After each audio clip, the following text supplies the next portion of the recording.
Plus ન્યૂઝમાં આપનું સ્વાગત છે। મહાત્મા ગાંધી વિદ્યાલય વંદેલી ખાતે ખેલ મહાકુંભ 2.0 અંતર્ગત વોલીબોલ એન્ડ ચેસ સ્પર્ધાનો કાર્યક્રમ યોજાયો હતો।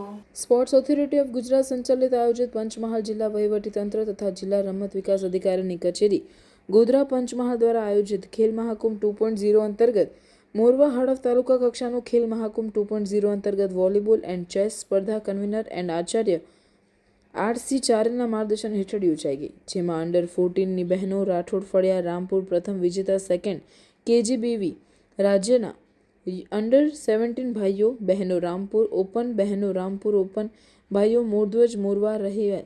સાથે ચેસમાં અંડર 14માં ભાઈઓ બહેનો first second and Rampur open ભાઈઓ first Mehar and second Vadodara રહી। નિર્ણાયક તરીકે બાબુભાઈ કાલસભા, ઉપાધ્યક્ષ હઠીસિંહ ઠાકોર, બાબુભાઈ પટેલ, શંકરભાઈ કિશોરી, મણીલાલ ખરાડી હાજર રહ્યા। સમગ્ર કાર્યક્રમમાં શાળાના રમેશભાઈ પટેલ, એસબી વાઢી, સેવક સમરસિંહ, પ્રવાસી ધર્મિષ્ઠા બારિયા સહભાગી રહ્યા હતા।